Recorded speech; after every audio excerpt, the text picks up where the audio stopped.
Hello everyone and welcome to week 6.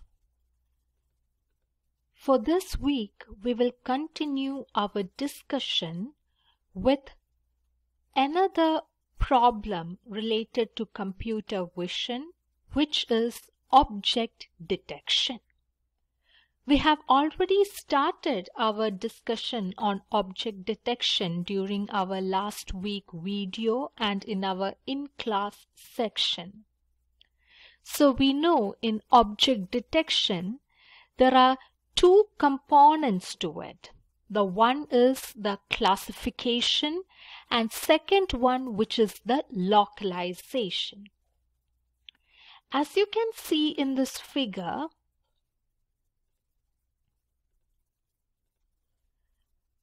for the purpose of object detection, I need to classify my object. Like here, I have classified this object as truck. At the same time, I need to also draw a bounding box around my object. That is what is called as localization. And of course, this is a much simpler process when you have only one object present in the image. But as the number of objects present in the images increases, the complexity of this object detection model also increases. There are various object detection algorithms, one of which we have already seen in our last in-class meeting, which was the most naive approach based on sliding window. We also have other approaches called as the region-based convolutional neural networks, the fast RCNN, faster RCNN, histogram of oriented gradients, region-based fully convolutional network, single shot detector, spatial pyramid pooling, and YOLO, which stands for You Only Look Once. So in our last in-class session, we have already discussed about sliding window approach and have understood the two drawbacks of our sliding window approach. For this video, we will mainly concentrate on the YOLO algorithm as it is the most latest and the most powerful and the most famous one. So before going into YOLO, a quick overview of sliding window. For a sliding window, we have a pre-trained classifier. We first have to develop a pre-trained classifier model based on a CNN architecture.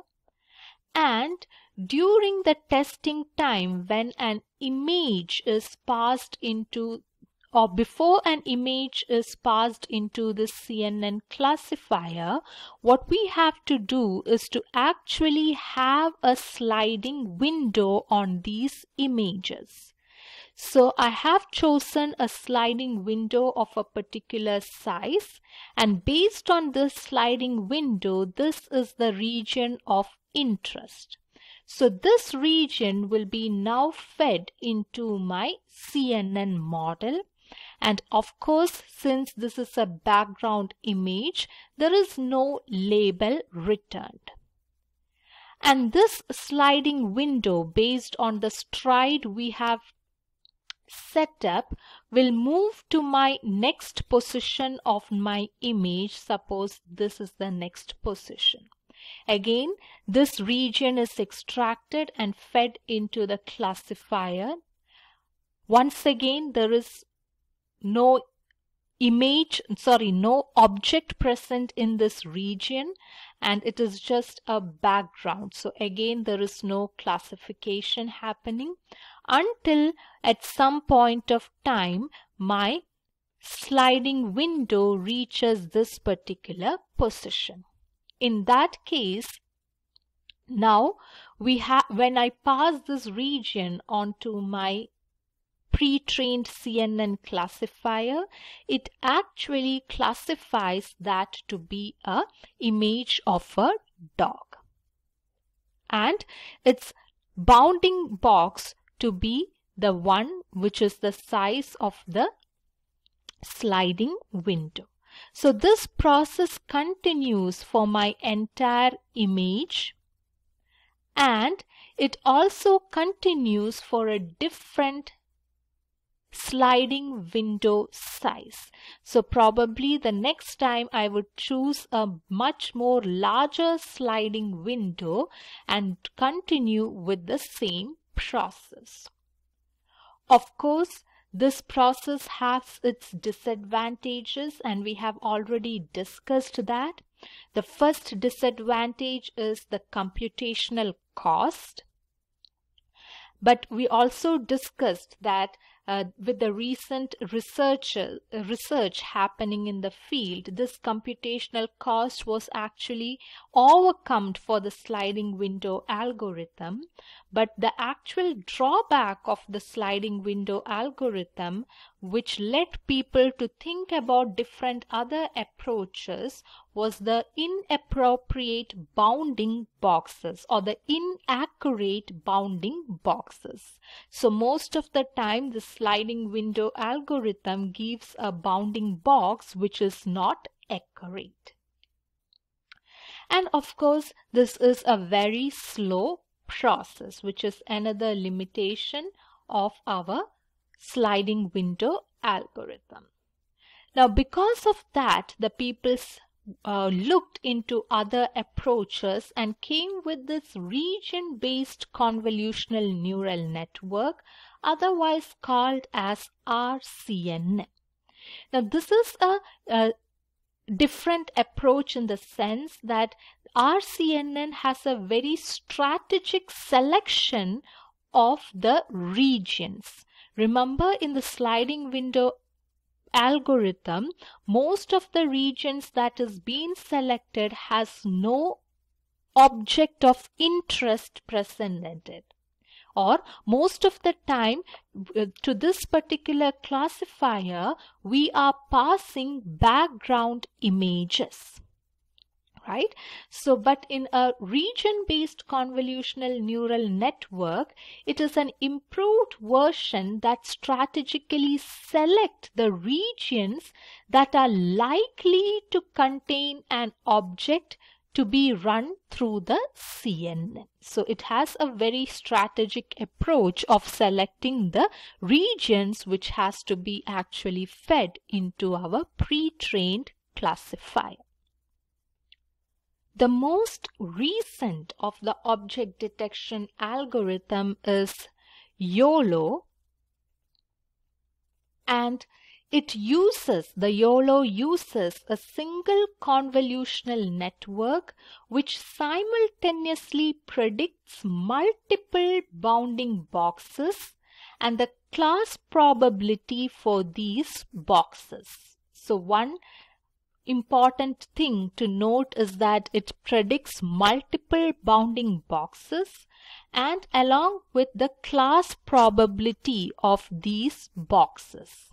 That is a probability which shows how much sure my algorithm, YOLO algorithm, is, telling that there is a object present in that particular bounding box. Also, unlike other detection techniques which uses a sliding window to extract features, YOLO sees the entire image during the training and test time. So in our sliding window approach, our actual image is broken down into so much of smaller regions before it is being fed into my classifier model during the training and testing time. Whereas one difference in YOLO is that in YOLO you are not passing these regions, but instead you are passing the entire image. And that is how the YOLO gets its name, which is you only look once, because the YOLO algorithm just looks once at that image rather than looking at that image several times, because the portion or the regions of these images are fed, like in the case of the sliding window. Let us now look at how YOLO works.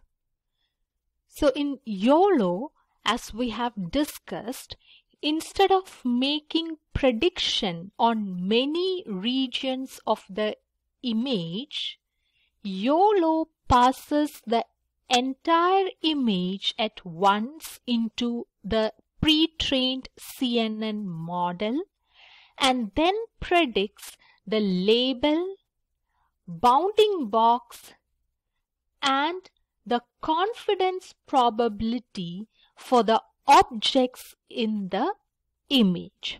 So unlike the region-based approaches like sliding window and the RCNN and its different variation, the YOLO will pass the entire image into the pre-trained convolutional neural network.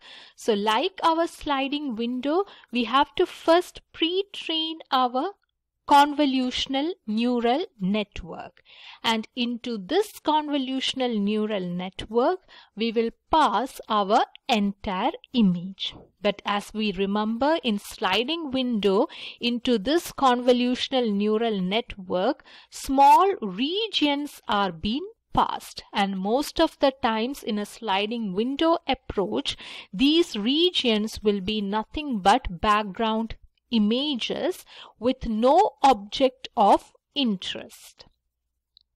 Whereas when it comes to RCNN, where they have a more specific method of region selection, the regions that will be passed into the CNN is more likely to have an object present in it. But again, the problem remains the same, that is, we are passing small regions into the CNN. But here in YOLO, we pass the entire input image without breaking down into several regions. We will pass it to our pre-trained CNN.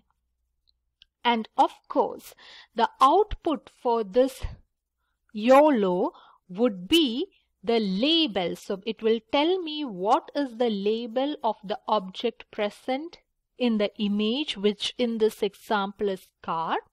It will also provide a confidence probability, that is how confident is the model about the image, about the object present in the image. So here you could see that the confidence score is 0.93. That means my model is 93% confident that there is an object present in the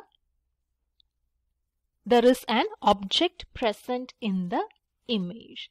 And finally, we have the bounding box, which is nothing but a box around the object present in the image.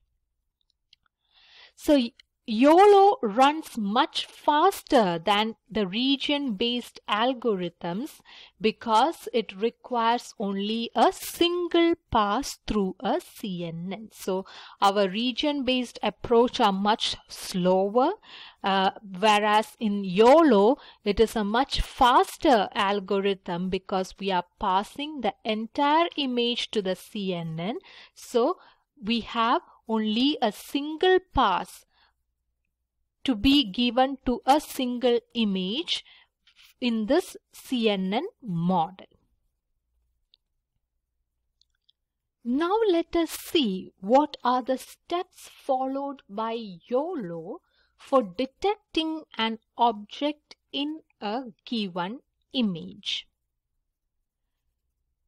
So how this works is, when you have a new image, a new input image, the YOLO divides that image into cells with an S cross S grid. Now in this example, I have chosen S is equal to 3.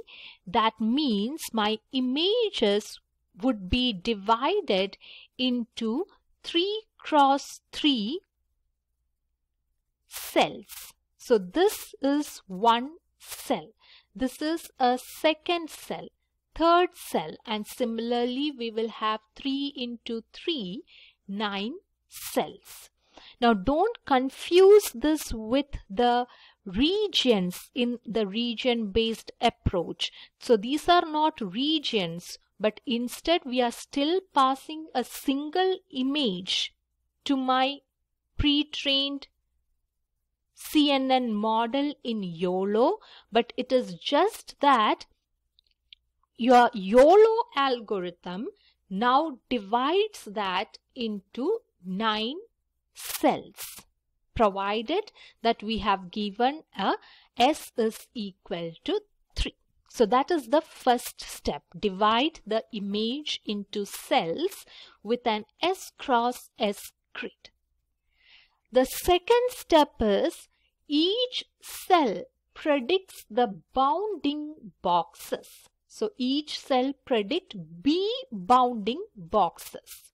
So remember, one difference of YOLO with the other algorithms is that YOLO predicts more than one bounding box. So the YOLO has the capacity to predict B bounding boxes.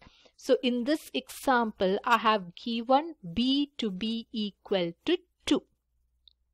So that means a cell is responsible for detecting an object if the object's bounding box falls within the cell.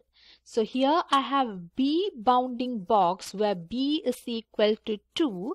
That means for each of the cells, so if you look into each of the cell, if I consider this particular cell, this cell is responsible for predicting 2 bounding boxes. So this and this.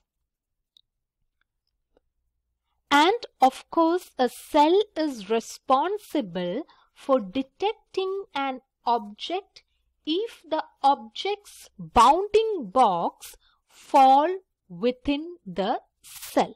So if you take this particular cell, this cell is responsible for detecting the car present in this image if the car's bounding box falls within the cell. So it is the responsibility of this cell to predict the object to be as the car in this image. And finally, the third step is, it returns the bounding boxes above a given threshold. So we don't want all these bounding boxes to appear, because as we can see in this example, these bounding boxes, this bounding box, these two bounding box, and many of these bounding boxes don't actually contain an object. So what we do is to set a confidence threshold and return only those bounding boxes above that particular threshold. So for all other bounding boxes which have a confidence probability less than, say, a threshold of 0.90, all those bounding boxes are suppressed, so that we are ultimately left with most of the bounding boxes which only have objects present in it. Now, one important thing to note is that in this example, I have used S is equal to 3 and B is equal to 2, right? Whereas in practice, we may use a very larger values for S and B. For example, S is equal to 19. That means I will have a very, very small grid, right? And B is equal to 5. That is, the number of bounding boxes will be equal to 5, which means every cell will predict 5 bounding boxes to identify, and this helps to identify more objects present in the image. So depending upon your problem statement and depending upon the image you are handling with or working with, you will have to have this value of S and B adjusted. So the first step that is followed by YOLO for detecting an object in a given image is to actually divide the image into cells using an S cross S grid. Now, each of these grid cells can predict only one object. So, as you can see in this example, I have used a grid of size 7. That means I have a 7 cross 7 grid cells. That is, I have in total 49 cells present in this image. But each of the grid cell is responsible to predict only one object. For example, if you consider the yellow grid, the grid that is being highlighted by yellow in this example, that is this particular grid. If you take this grid, it predicts only one object, that is the person, right? This person is predicted by this particular grid. And the reason why this person is predicted by this grid is because the center of this image, center of the object present, that is the man, actually falls in this grid. So you could see here a blue dot which actually represents the center of this person. Because the center of this object or this person falls in this grid is entitled to predict that particular object. So, if the center of the object falls into a grid cell, that grid is responsible for detecting that object. So this is called by the name one object rule. That means a grid can predict only one object in the image. So this one object rule limits how close detected objects can be. So for example, the YOLO does have some limitation on how close the objects can be in an image.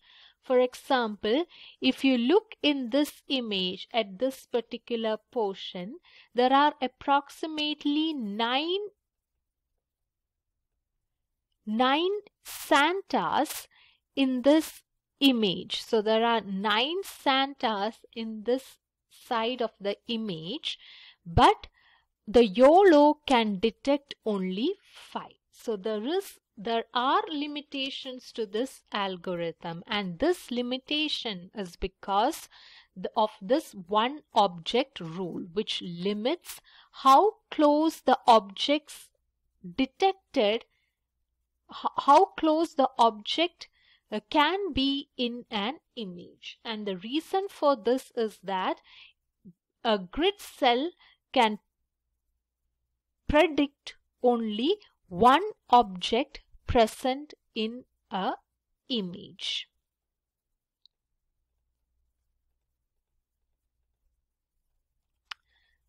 So each grid cell predicts a fixed number of bounding boxes. Each grid cell can predict only one object present in the image, and for that particular object, a grid cell can predict a fixed number of bounding boxes. So remember, I have the variable b, right, from the previous example, and in this example I have set it to 2. So that is why this particular grid is responsible for predicting only one object, which is this man in this image. And this, since I have set b is equal to 2, this grid can actually predict 2 bounding boxes to locate where the person is. So the reason to use multiple bounding boxes is to able to predict bounding boxes with different aspect ratio. So in this particular example, you may think that this bounding box actually predicts the man perfectly, or bounds the image of the object man very perfectly. Why do I need another bounding box? So what if I give b is equal to 1? So the reason why we don't give b is equal to 1 is that if I give b is equal to 1, there is always one bounding box that is being used in order to encapsulate an object. So for this particular, maybe for this particular car, a bounding box like this will not fit well, whereas I need a bounding box like this, right?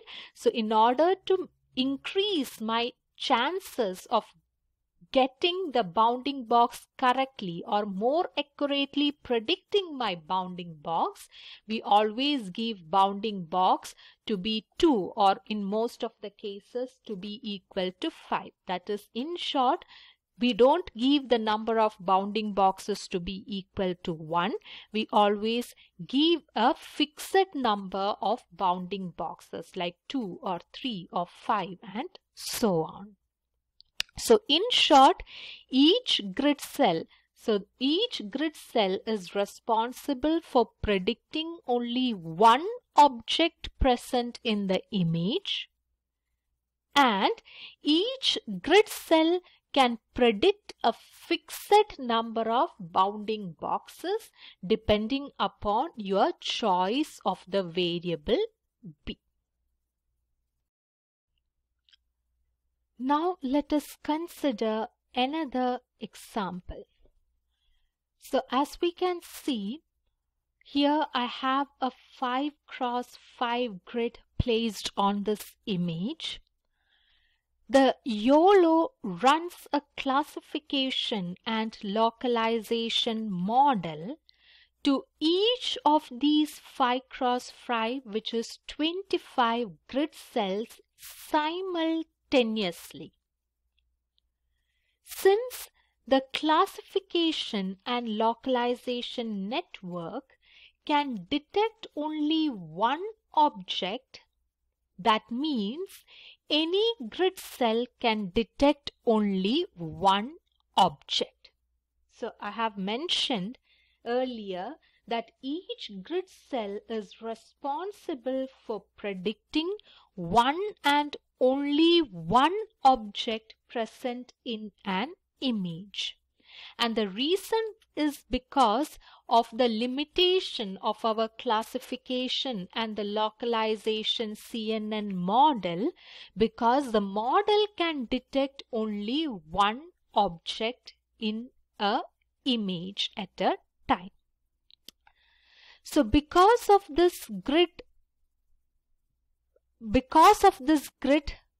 problem, or because of the reason that we have grid in YOLO, YOLO faces some problems. The first limitation is, since in this particular example we use 5x5 grid and each grid is responsible for detecting one and only one object, the maximum number of objects your YOLO can detect becomes restricted to 5 into 5, which is 25.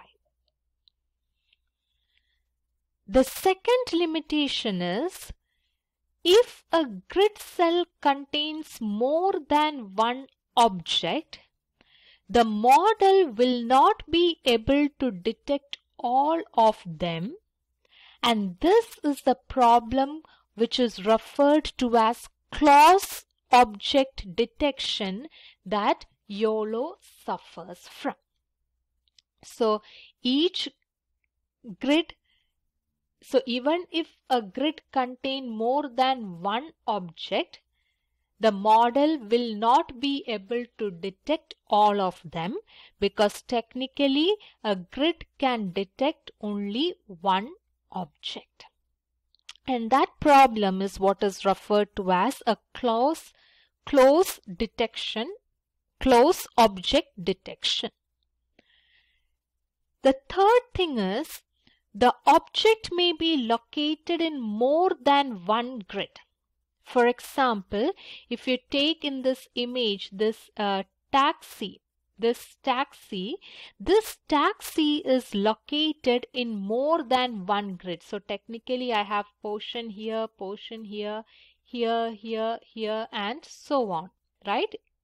So in this case, the model may detect the taxi more than one time, that is in more than one grid. So more than one grid will be responsible or for detecting the same object, because in this particular example, as we can see, the object is located in more than one grid. More than one grid will actually detect a taxi. And this problem can be of course solved, and we will use what is called as a non-max suppression algorithm, which we will talk later in order to overcome this problem. So I don't want many grids to detect the same object, but instead I need only one grid to detect that particular object. Now, what happens when we are preparing the labeled data set for our YOLO algorithm? In that case, when we are preparing the labeled data set, an object belongs to that grid which has the object's center point. Now suppose that this was an image in your training data set, and you need to label you wanted to come up with a labeled data set, right? That means you should have your target Y column ready, and in the target Y column, of course, we have to specify the bounding box, right? We have to specify the bounding box for this particular image. So I need to decide what will be which grid this particular object belongs to. So in that case, I will assign this object to that grid which has the center point of this object. So imagine that if this is the center point of this car, which means that this car will be assigned to this particular grid. And of course, all of the 25 cells in this example are detected simultaneously, and that is why YOLO is considered to be a very fast model. Let us now try to understand a few more details regarding to our grid cell. So we have talked about most of the details, but we will just summarize it once again. So as we know, we have an image, and this image would be broken down into number of grids. So each grid cell, so when you consider a particular grid cell, each grid cell, YOLO predicts B bounding boxes. So if you take this particular grid cell, there will be B bounding boxes associated with this particular grid cell. And each bounding box will have a confidence score. So basically this confidence score of a bounding box tells you how confident is the bounding box, saying that there is an object present within that bounding box, right? How confident is there a object enclosed within that bounding box. Now YOLO detects one object only regardless the number of boxes B. So even though you have say two bounding boxes, so one bounding box like this and another bounding box like this associated with a grid cell, regardless of number of bounding boxes, both these bounding boxes is responsible for detecting only one object, right? Or basically every grid is associated with predicting only one and only one object present in the image. So naturally, regardless of the number of bounding boxes for a particular grid, only one object is being detected by all of these bounding boxes for a particular grid cell. Now, YOLO also predicts C conditional class probability 1 per class for the likeliness of the object class. So the YOLO is also responsible to predict the conditional probability of the object present in the bounding box. So if that is a human being, with what probability is that particular object a human being, right? So YOLO is also responsible for predicting that. Now the first version of the YOLO that came was YOLO V1, and it used 7x7 grid, 2 boundary boxes, and it had 20 classes in its training data set. So as you can see in this example, an image is provided to our YOLO architecture and the output. So imagine that you are considering a particular grid in this image. So imagine you are considering this grid cell. This grid cell is responsible for predicting a bounding box. So associated with this grid cell, there will be the bounding boxes. So suppose that there are 2 bounding boxes associated with a grid cell. I will have 2 bounding boxes values. Basically, XY represents the center of the bounding box and W and H represents the width and height of those bounding box. So this is one bounding box, another bounding box associated with my same cell. Now along with that, it is also responsible for predicting the confidence score. That is, how likely is that in this particular bounding box there is an object of interest, right? So also the other prediction that would be made is here, that is the conditional probability that the object present in this image is a human being or a person. So since the YOLO V1 had 20 classes, it will have such 20 probability, and of course if everything goes well, the probability of person will be higher. Let us now jump into few more details about the grid cell and the predictions.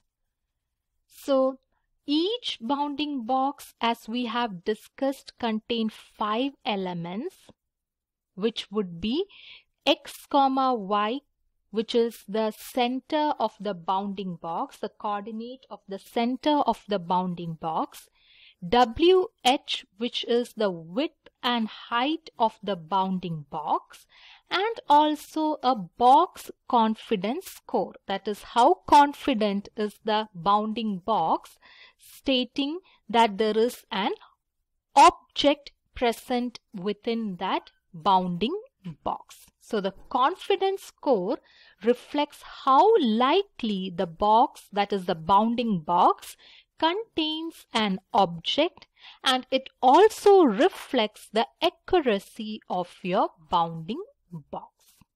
So the higher the value of this confidence score, it means more confident the cell is that there is an object present.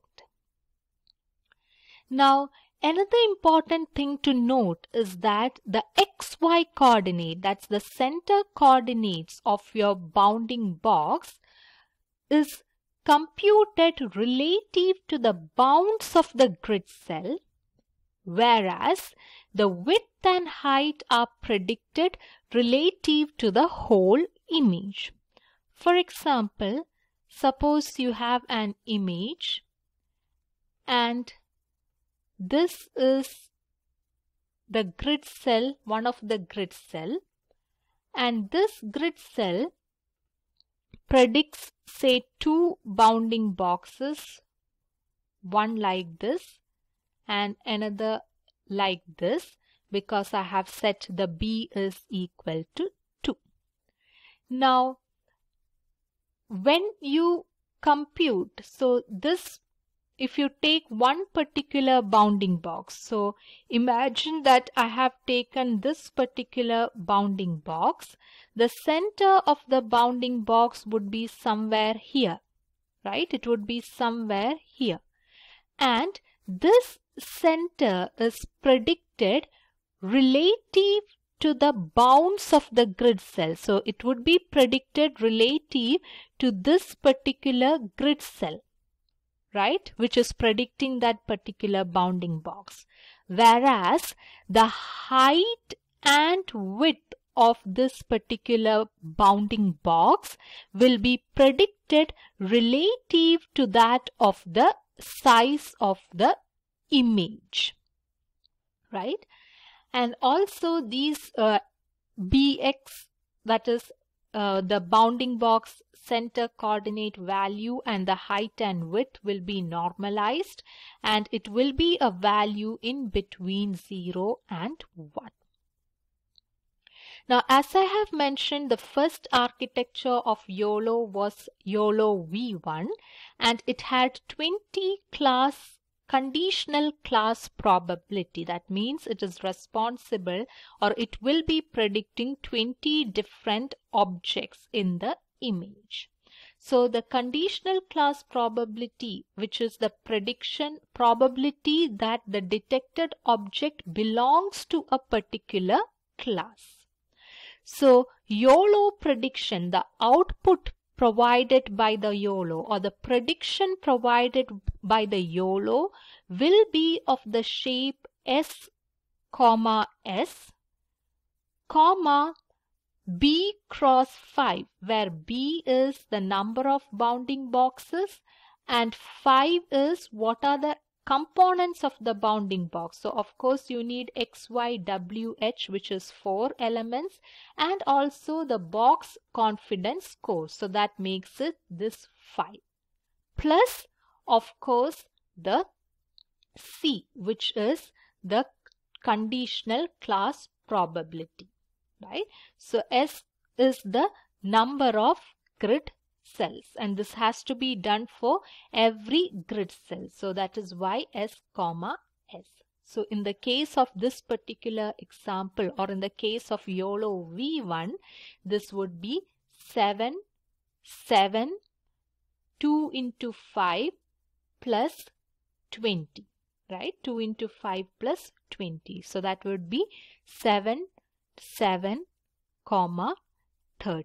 That would be the shape of the prediction made by a YOLO V1 algorithm. So this was the 3 steps followed by the YOLO for detecting objects in a given image, and we have discussed in detail the first step, that is to divide the image into cells within an S cross S grid. Now let us discuss about the bounding boxes.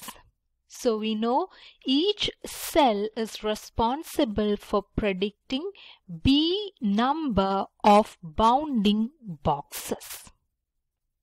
So let us see how the bounding boxes are encoded. So it is important to understand the bounding boxes, because when we are preparing our labeled data set for our YOLO algorithm, we have to manually annotate these bounding boxes.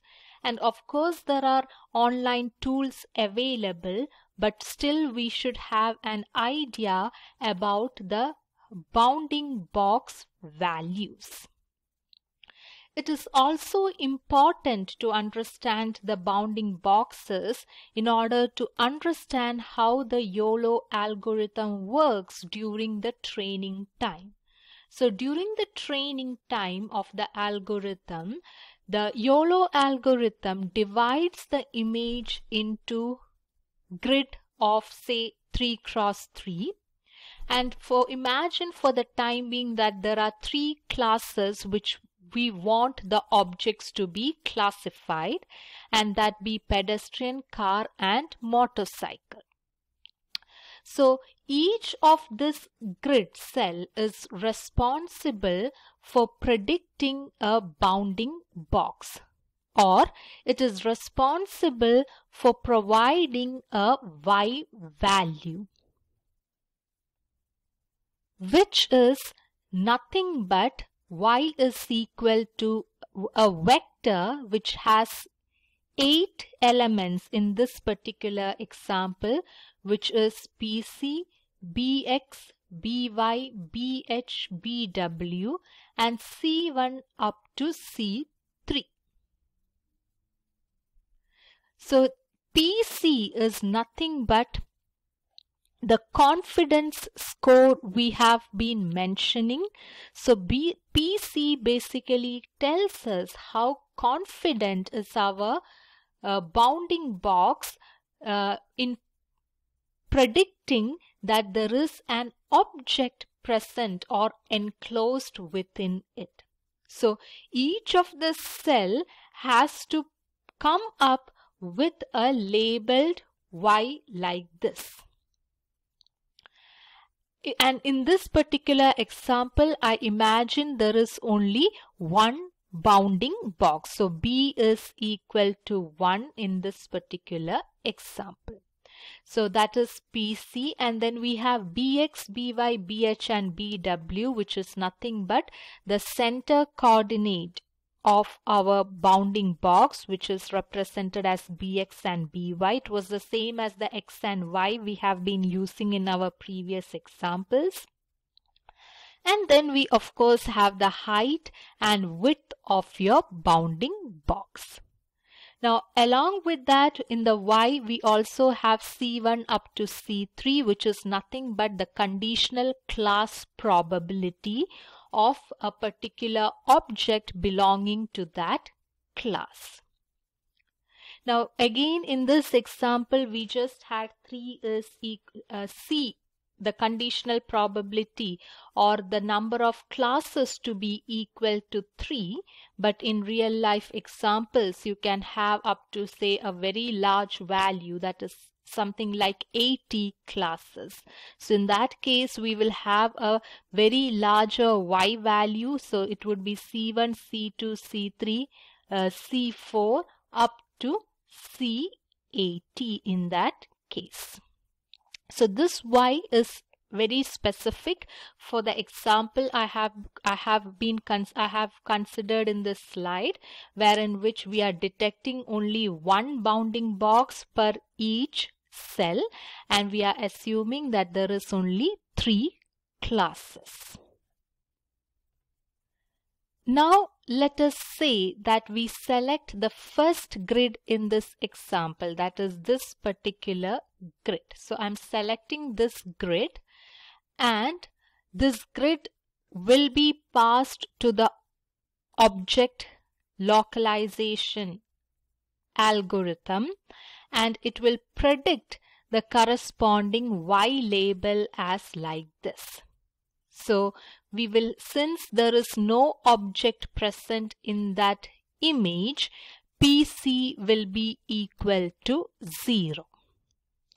And the remaining conditions, the remaining values are don't care conditions, because I technically is not concerned about the remaining values, because technically there is no object present in that image. Let us now consider another cell, that is this particular grid, which actually has an object in it.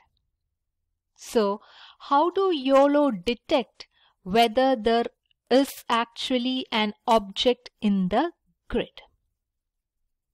So in the above image there are 2 objects. So there are 2 cars in this entire image. So YOLO will take the midpoint of these 2 objects, and these objects will be assigned to that grid which contains the midpoint of that object. So if I take this particular grid, so this particular car has a center at, say, at this position, right? So this midpoint or the center position of this car belongs to this particular grid, and because of that, this grid is the one responsible for the prediction of this particular object. So Y value for that grid will be Y is equal to PC, which is 1, BX, BY, BH and BW, which are respectively the center point coordinates of the bounding box, and BH and BW are the height and width.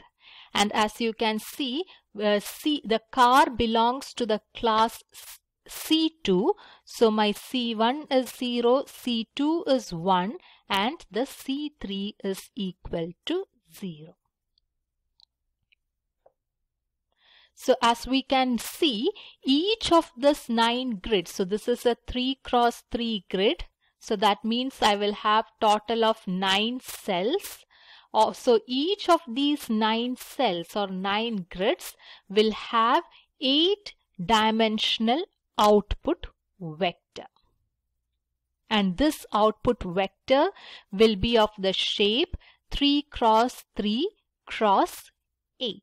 And remember, the formula for computing this 8 value is nothing but B cross 5 plus C.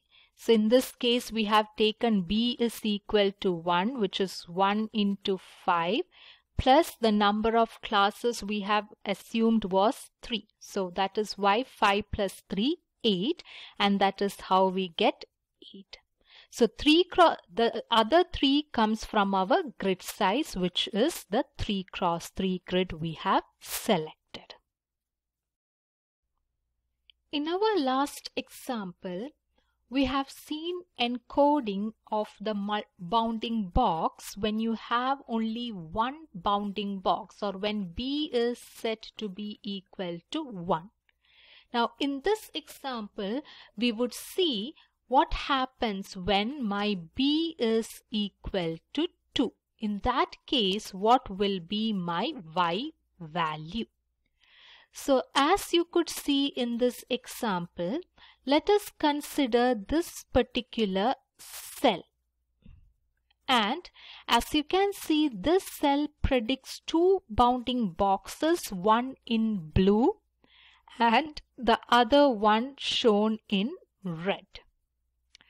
So my y value will be nothing but y is equal to PC, bx, by, bh, bw, which is for my blue bounding box, and then we will have PC, bx, by, bh, bw for my red bounding box, and then followed by C1, C2.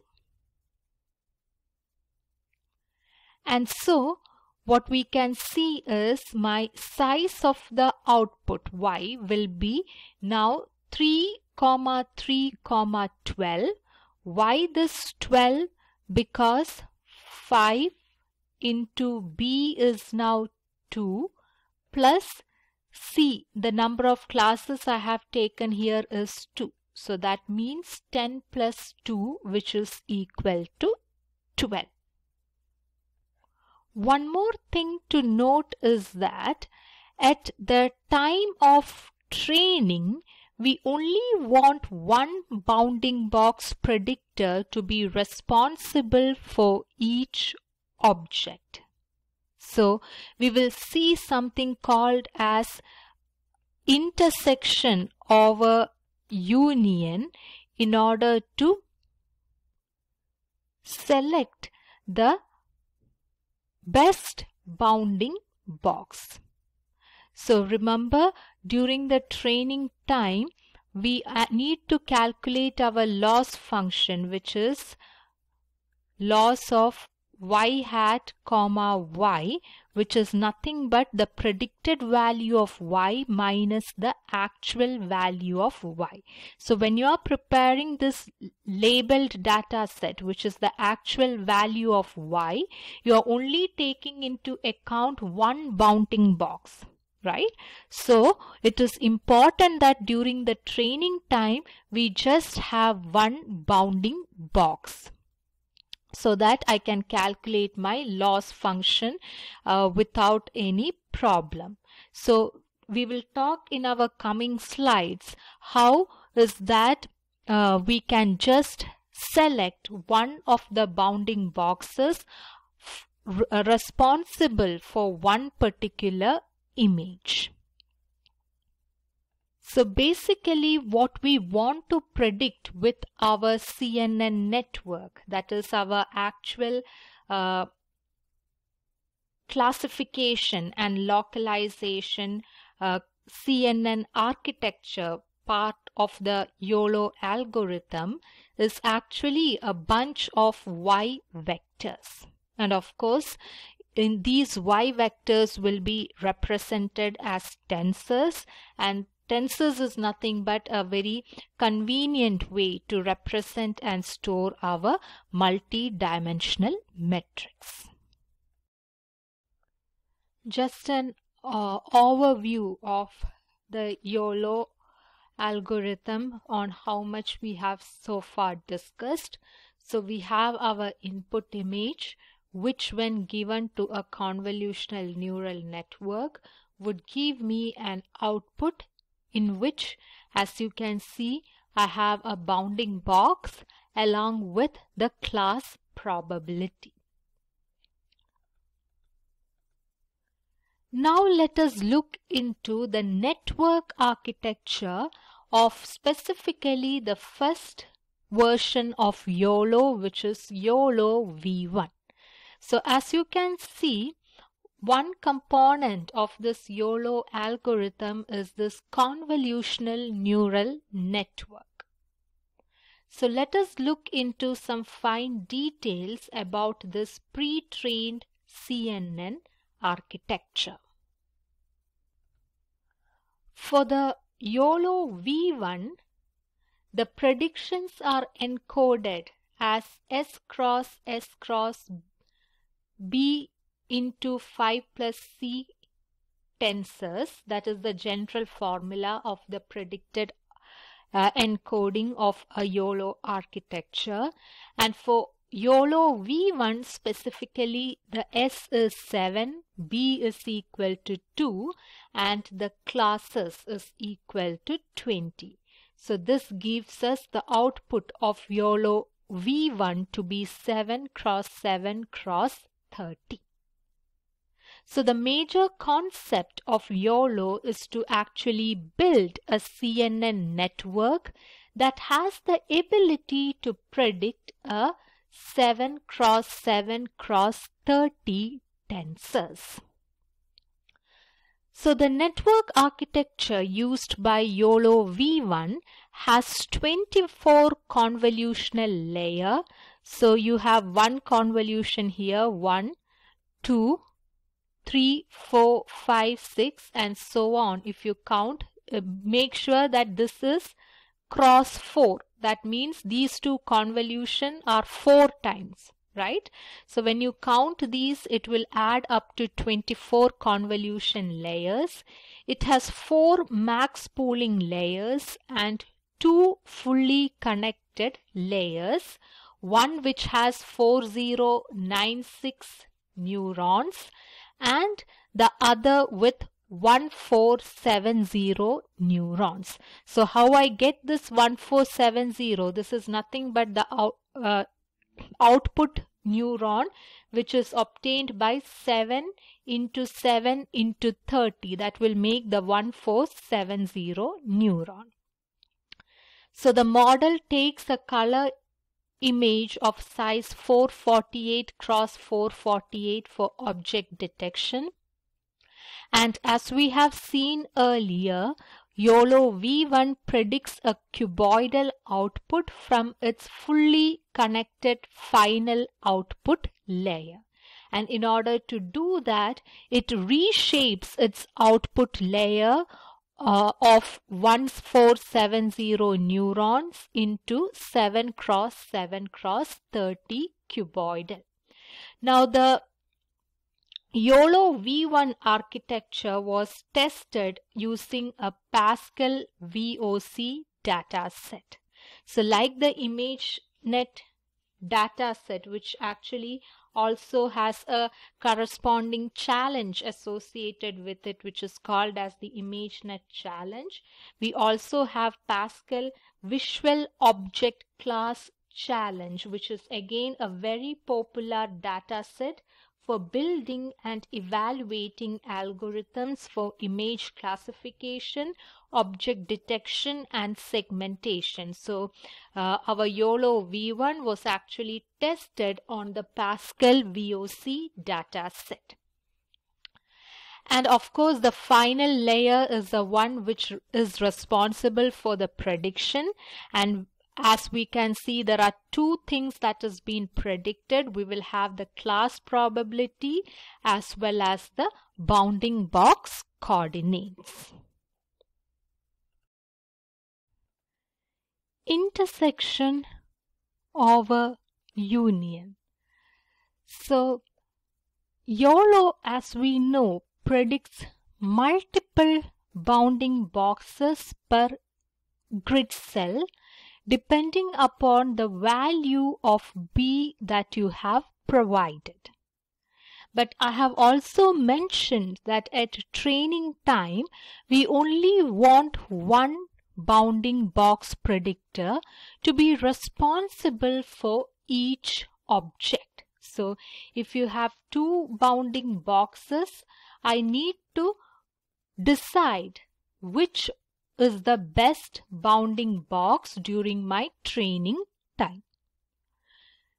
Also, how can we decide whether the predicted bounding box is giving us a good outcome or not? Now, these are the situations wherein which intersection over union will come for assistance. So intersection over union, or for short IOU, calculates the intersection over union of the actual bounding box and the predicted bounding box. In general, IOU is nothing but the area of overlap divided by area of union. So depending upon what you are trying to obtain, we can have we can decide what these two boxes would be. So let us consider one example. So suppose that this is my predicted bounding box. So my predicted bounding box is shown in blue, whereas my actual bounding box is given in red. So my actual bounding box is that one which is in our labeled data set, right? The bounding box we provide for our data set, or in order to make it as a labeled data set, right? So that's my actual bounding box. So suppose that I wanted to decide whether the prediction made is a good one or not. So IOU will calculate the area of the intersection over union of these two boxes. So IOU will be area of intersection, that is in this particular figure. If you look, it is this yellow section, yellow region, that is the area of intersection of my predicted bounding box and the actual bounding box, divided by area of the union. That means whatever I have represented in this image in green, right? So if IOU is greater than 0.5, we can say that the prediction is good enough. And 0.5 is an ability threshold we have taken here, but of course depending upon the nature of your specific problem, this 0.5 can be changed to whatever value. Now intuitively, the more you increase the threshold, the better is the prediction becomes. So if the predicted and the ground to truth bounding box is the same, then IOU will be 1. So in this example, as you could see, this is a poor example or poor value of IUI. So IOU. So in this particular example, you will get a smaller IOU value. This is almost good, but this is excellent. And the reason why it is excellent is that the two bounding boxes are almost exactly the same, because of which you will get the IOU value to be equal to 1. So in this particular example, we were actually trying to see if the predicted bounding box is a good outcome or not, because we have compared our predicted bounding box with the actual bounding box. So this is actually an example which quantifies whether the predicted bounding box is giving us a good outcome or not. Now suppose in the during the training time, I wanted to decide which bounding box predictor is responsible for an given object. So in that case, what I have to do is I have to take my actual bounding box, which I could get from my labeled data set, and I have to perform the intersection over union of the first predicted bounding box. Similarly, I have to compute the intersection over union with my actual bounding box with the second predicted bounding box, and whichever gives you a good IOU value. A good IOU value is when IOU value is almost equal to 1 or nearing to 1. That would be considered as the best predicted bounding box during the training time. While we were discussing some of the drawbacks or limitations of YOLO algorithm, we said that an object present in an image might be located in more than one grid, like the taxi in this particular image. So the taxi belongs to this grid, this here, and also probably this grid, right? So the object taxi here is located in more than one grid. So your YOLO model may detect the taxi more than one time. But we also mentioned that this problem could be solved by using a technique called as non-max suppression. So let us now look into what is or how the non-max suppression works. So in this example, we are using a grid of 7 cross 7 size, and you could see that a particular object, or example, this taxi occupies more than one grid, and because of which the multiple detection of this taxi happens, and that is actually a problem in object detection.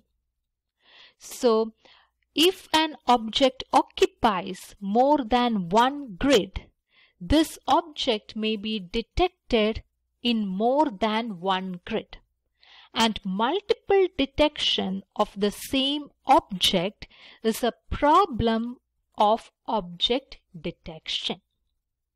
So this is where the non-max suppression comes into play. It is a way to make sure that your algorithm detects each object only once. So that's the most important property of non-max. So that's why we have a non-max suppression. So non-max suppression is a way to make sure that your algorithm detects each object only once. For example, this particular taxi in this image is detected at least 9 times because the taxi is spread over at least 9 grids, right? So that is why you could see there are more than one yellow line. So there are actually, it's not three yellow line, but approximately we will have 9 yellow line here, right? Because at least 9 grids will be detecting this taxi. And what you see in this red is actually the ground truth bounding box. So let us see how the non-max suppression works so that I end up with only one bounding box around my taxi. So typically each car has one midpoint. So technically it should, not typically but technically, right? So technically each car has one midpoint, or whether it be any object, it will have one midpoint. So technically it should be assigned to one grid, and technically only that one grid should predict that particular object. But practically, when you run your object classification and localization algorithm for each of the grid cells, it is quite possible that more than one grid cell thinks that the center of the car is present in them. Right? So that is where, as I have mentioned, our non-max suppression will come into play and will help us clean these multiple detection of the same object so that you end up with only one detection of a given object. So that means technically this particular taxi will be detected by only one grid, and technically we will end up with just one bounding box around this taxi. So how a non-max suppression algorithm works is, imagine that you have an dog in an image, and since this dog occupied more than one grid cell, you had 3 different bounding boxes for this particular dog object, and each of this bounding box is provided by one of the grid cells. Right?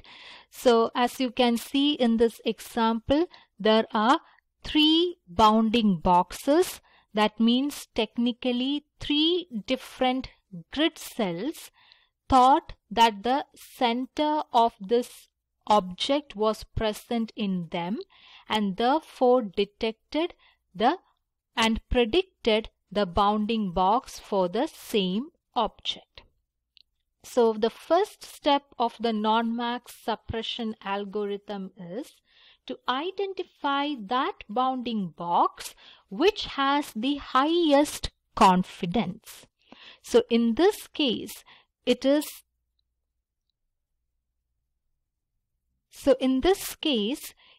this particular bounding box which has the highest class confidence. So this bounding box says that the object present or object enclosed in this bounding box is 95% it is sure that it is dog.